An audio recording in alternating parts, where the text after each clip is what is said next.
Hello and welcome to this championship edition of Game On the Record, brought to you by Homer 9 and Sons. Alongside Rob Longo, I'm Andrew Chiappazzi. We are here at Southside where the Rams are getting ready for their first appearance in the state championship game in program history, Thursday morning against Minersville at State College. Later on in the show, we'll talk to senior Capri Sollinger. You know, it's pretty interesting that Southside is one team left standing from our coverage area, because prior to the season, we go through and we try and think about, okay, which teams are going to try and make a state championship run. And prior to the season, we thought, okay, Blackhawk baseball might be able to do it, Riverside baseball, West Allegheny and Elwood City softball. Southside was not one of those teams that came up, yet here they are, and it's a test to their resiliency, which they have needed in these playoffs. And you know what?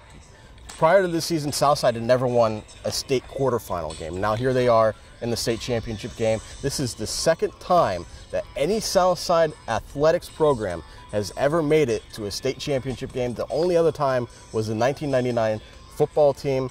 Very impressive for the Southside girls softball team because they are making school history. Yeah, and then when the Rams went in '99, they won the state championship. So 1-0, that's a pretty good winning percentage. We'll see if they can make it 2-0 on Thursday. But it's really great here at Southside. A lot of these seniors made it to the WPL championship as freshmen. Had to wait until this year to get there again.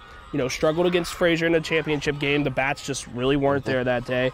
And again, I said this on BT Experts earlier this week. I kind of wrote Southside off going into the state playoffs because I saw how abysmal the hitting was in the WPL championship game. So, again, shame on me for thinking that way. The Rams were able to regroup, refocus, and score a lot of runs on the way to the state championship run in the state playoffs. They may need that offense against Minersville because it will not be easy. You wouldn't expect it to be in the state championship game, but if there is a powerhouse in small school softball in the state, Minersville might be it. The program has won 9 state titles, the most recent coming in Class A in 2014. And this year's seniors at Minersville were all freshmen on that team. A lot of them contributed to that championship, and they're a deep team. It hits for a lot of power. Shortstop Adrian Krasnewski has 11 home runs, which is more, I believe, than this entire Southside team. They hit for a high average. Minersville certainly has a lot of power, so it'll be interesting to see how these two teams match up on Thursday. And Minersville's been really good here in the postseason as well. Mercy rolled 2 teams, had one tight game, but that was it.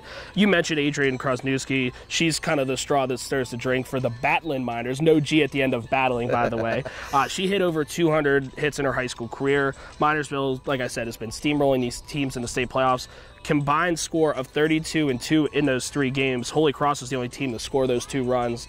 But I mean, if McKenna Smith is able to rebound from whatever happened Monday with all of those illegal pitches in the game against Chartiers Houston, and she has a day, only gives up maybe a couple runs, if this game is low scoring, I like Southside's chances. Well, joining us now to talk about Southside's first ever trip to the state softball championship game is senior third baseman Capri Sollinger. Capri, welcome to the show. Hi. Capri, first off, congrats on making it this far. Thank you. Let's go back to Monday's game. There were several illegal pitches called on both McKenna Smith and Regan Hozak. Do you ever recall seeing that or just in a game? Well, not really during like our season. It's usually only when we play Chartiers Houston or Burgerstown. I don't know why, but it just kind of happens. Well, it was interesting to watch that because as frustrating as it must be, you found a way to adapt. Reagan came in to pitch, kind of settled in a little bit, and she's not the only one who can play multiple positions. You were a catcher for so many years. What's it like kind of having that versatility? Does it give you comfort knowing that maybe there's an adaptability there? It's really good because, like, say one person gets hurt in a position, then another person can just jump right in. Like Hunter Hand, she's going to play center for Marist when she goes to college. And everyone's like all-around ball players, and I think that's really cool. You guys lost the WPL title game to Fraser. Just the bats weren't there that day. What did you guys do to refocus at the plate to, score some runs in the state playoffs? We, like the practice after the championship WPO game, we just focused on hitting.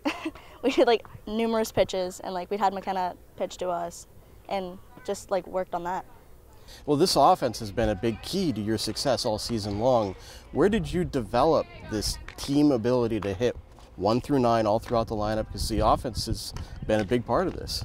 It usually starts with Reagan Hozak. Like, if she gets a hit, we're all just like rallied up, and we all tend to do better. As a senior, what do you try to bring to this team? I'm kind of like the light, like flowy one that like goes with the flow, and we try to like just have fun. Like, that's my biggest thing, is to have fun. If someone gets down, pick them up. It's okay. What does this mean to be able to go to a state championship game for the first time in program history? And this is the second team in Southside history to ever make it. Only the football team back in '99 was the last one. What does that mean for you? It's such a great feeling because when the seniors were freshmen, we made it to the Whippeal Championship, and that was like a big accomplishment. And now we're going to the state championship, which is an even bigger accomplishment. And it's overwhelming. It's so awesome.